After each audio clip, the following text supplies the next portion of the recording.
Hello everyone, welcome to my channel Botany Vibes. In today's video we are going to discuss about very important part, very important unit of CSIR UGC net life science, जो कि है हमारा development biology.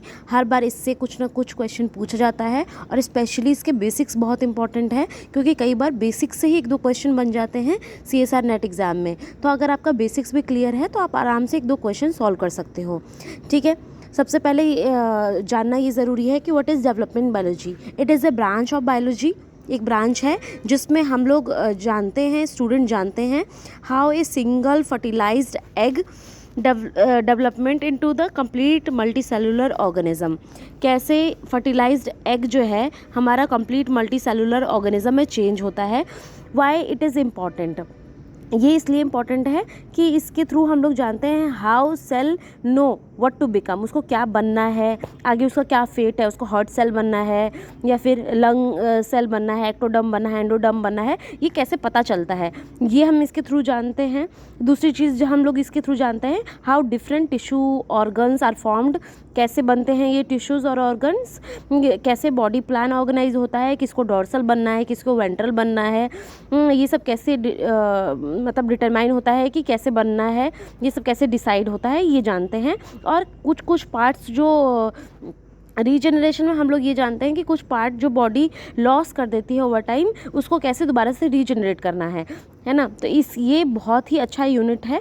तो चलिए आज हम लोग इसके बेसिक्स को जानते हैं, वन बाय वन करके हम लोग एक एक टॉपिक को कवर करेंगे, इंपॉर्टेंट टॉपिक्स को कवर करेंगे स्पेशली जो CSIR नेट एग्जाम्स में पूछ जाते हैं। और आप लोग चाहोगे तो लास्ट में हम लोग इसके क्वेश्चंस को भी डिस्कस कर देंगे जो पहले पूछे जा चुके हैं इन टॉपिक्स से, राइट। तो चलिए देखते हैं, ये सबसे पहले देखते हैं कि what is induction. Induction is a group of cell. इसमें क्या होता है, एक ग्रुप ऑफ सेल जो होता है इन्फ्लुएंस करता है अदर ग्रुप ऑफ सेल्स को थ्रू मैसेज, वो उस प्रोसेस को बोलते हैं हम लोग इंडक्शन, राइट। तो ग्रुप ऑफ सेल क्या दे रहा है, मैसेज दे रहा है दूसरे ग्रुप ऑफ सेल्स को कि आगे उसको मतलब क्या बनना है उस चीज़ के लिए, राइट। तो जो इस चीज़ को मैसेज दे रहा है, ठीक है, उसको बोलते हैं इंड्यूसर। जो मैसेज दे रहा है उसको बोलेंगे इंड्यूसर, जो मैसेज ले रहा है उसको बोलेंगे रिस्पॉन्डर, राइट। तो ये पार्ट बहुत इंपॉर्टेंट है, कौन इंड्यूसर है, कौन रिस्पॉन्डर है। और इसमें एक बहुत ही इंपॉर्टेंट टर्म आता है कॉम्पिटेंस। अब कॉम्पिटेंस का क्या मतलब होता है। कॉम्पिटेंस का मतलब होता है कि the ability of organism to respond, ठीक है, ये ऑर्गेनिज्म की एबिलिटी कि वो कैसे रिस्पॉन्ड करता है, कैसे उसका सेल्फ फेट डिटरमाइन होता है, दैट इज़ कॉल्ड कॉम्पिटेंस। कैसे वो मैसेज को ले रहा है, this process is called competence, right. जैसे कि यहाँ पे देखें हम लोग लेंस फॉर्मेशन में देखेंगे हम लोग कि ऑप्टिकल वेसिकल जो है ना इंड्यूसर की तरह काम करता है, जो एक्टोडर्म को मैसेज देता है कि आपको लेंस बनना है, राइट। तो ये प्रोसेस, ये जो ले रहा है इस प्रोसेस को बोलेंगे कॉम्पिटेंस। ये हो गया इंड्यूसर, ये हो गया रिस्पॉन्डर, ठीक है। उसके आगे देखते हैं हम लोग इसके बेसिक्स को। स्पेसिफिकेशन वर्ड बहुत बार आएगा। स्पेसिफिकेशन का सीधा मतलब होता है a process by which cells are directed toward a specific fate, कि आपको क्या बनना है, ectoderm, mesoderm, endoderm, heart cell, lung cell, क्या बनना क्या है आगे, वो डिटरमाइन करते हैं। इस प्रोसेस को बोलते हैं स्पेसिफिकेशन। ये प्रोसेस जो है इस प्रोसेस को बोलते हैं स्पेसिफिकेशन। ये 3 तरीके के होते हैं, ऑटोनॉमस, कंडीशनल और सिंसिस्टियल, राइट। तो देख लेते हैं बेसिक सा डिफरेंस, देख लेते हैं कि इन तीनों में क्या बेसिक डिफरेंस है। इस पे भी क्वेश्चन, इस पार्ट से, ये बहुत बहुत इंपॉर्टेंट पार्ट है, इससे क्वेश्चन पूछा जाता है हर बार और बेसिक सा क्वेश्चन पूछा जाता है 4 मार्क्स में। तो ये लोग आप लोग अच्छे से देख लीजिए। इसमें होता है ऑटोनोमस स्पेसिफिकेशन का मतलब जब सेल की फेट जो है किसकी वजह से डिटरमाइन हो रही है, साइटोप्लाज्मिक डिटर्मिनेंट्स के ऊपर, ठीक है, मतलब इंटरनली सेल की फेट डिसाइड हो रही है, तब उसको बोलेंगे autonomous specification, right. Conditional specification का मतलब होता है जब नेबरिंग सेल उसको मैसेज देता है कि आपको ये बनना है, सेल के बीच में कम्युनिकेशन होता है, that is known as conditional specification, right. अगला स्पेसिफिकेशन है हमारा सिंसिस्टियल। ये ऑटोनोमस और conditional is very very important, इससे हर बार क्वेश्चन पूछा जाता है। Less important is syncytial but you should know about it.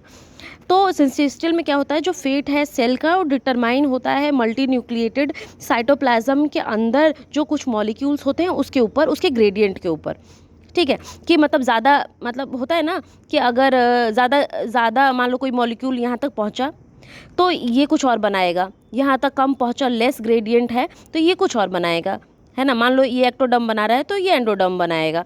तो ये ग्रेडियंट के ऊपर डिसाइड करता है कि किसको क्या बनाना है, ठीक है। उसके बाद एक वर्ड आता है पोटेंसी।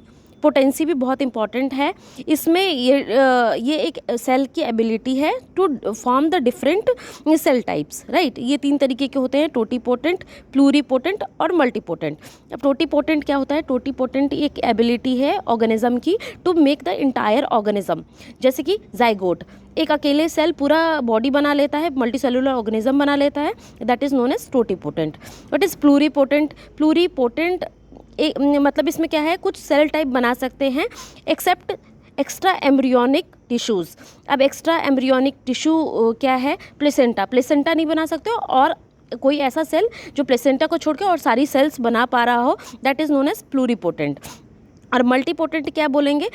एक टाइप के सेल टाइप पा रहे हैं, cell type, one type of, मतलब मान लो एक फैमिली के सारे मेंबर्स को बना दे रहे हैं बट अदर फैमिली को नहीं बना सकते। जैसे मान लो कि ये जो है आरबीसी बना दे रहा है, डब्ल्यूबीसी बना दे रहा है, और कुछ नहीं बना पा रहा है, दैट इज़ नोन एज कि ये मल्टीपोटेंट है, राइट। आगे देखते हैं। आई होप इतना आप समझ गए होंगे। अगर कोई डाउट है तो आप लोग कमेंट सेक्शन में पूछ सकते हो, ठीक है।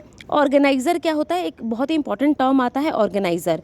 ऑर्गेनाइज़र का क्या मतलब होता है? जब special group of cells direct करते हैं development of the surrounding tissue, कि कैसे उसका डेवलपमेंट कराना है, that is known as organizer. जैसे आपने ये बहुत फेमस ऑर्गेनाइज़र है स्पीमेन मैनगोल्ड ऑर्गेनाइज़र, जो बॉडी के एक्सिस को डिटरमाइन करता है कि डॉर्सल वेंट्रल कौन सा बनेगा, कहाँ पे क्या ज़्यादा होगा, तो क्या बनाना है, एंटीरियर पोस्टीरियर, ये सारा डिटरमाइन करता है बाय द स्पीमेन मैनगोल्ड ऑर्गेनाइज़र के थ्रू, राइट। चलिए आगे देखते हैं। अब एक टर्म आता है मॉर्फोजन ग्रेडियंट। अभी मैंने आपको बताया कि ये एक ऑर्गेनाइज़र जो है वो मॉलिक्यूल के बेस पे, मतलब ज़्यादा ग्रेडियंट कहाँ पे है, कम ग्रेडियंट कहाँ पे है, उसके मतलब पोजिशनल इंफॉर्मेशन के हिसाब से उस सेल का फेट डिटरमाइन करता है, that is known as morphogen gradient, right. तो सेल का फेट कैसे डिटरमाइन होगा? कॉन्सेंट्रेशन ऑफ मॉर्फोजन के ऊपर। तो आज की वीडियो में इतना ही। ये सारे बेसिक्स हो गए डेवलपमेंट बायोलॉजी के। ये मैंने इसलिए बता दिया ताकि मैं आगे जो कॉन्सेप्ट पढ़ाऊँ वो आप लोगों को अच्छे से समझ आए। अगर वीडियो पसंद आई हो तो लाइक कर दीजिए, शेयर कर दीजिए अपने उन दोस्तों के साथ जो CSIR नेट की प्रिपरेशन कर रहे हैं। Thank you so much guys, keep liking, keep supporting और स्टे मोटिवेटेड, पढ़ते रहो।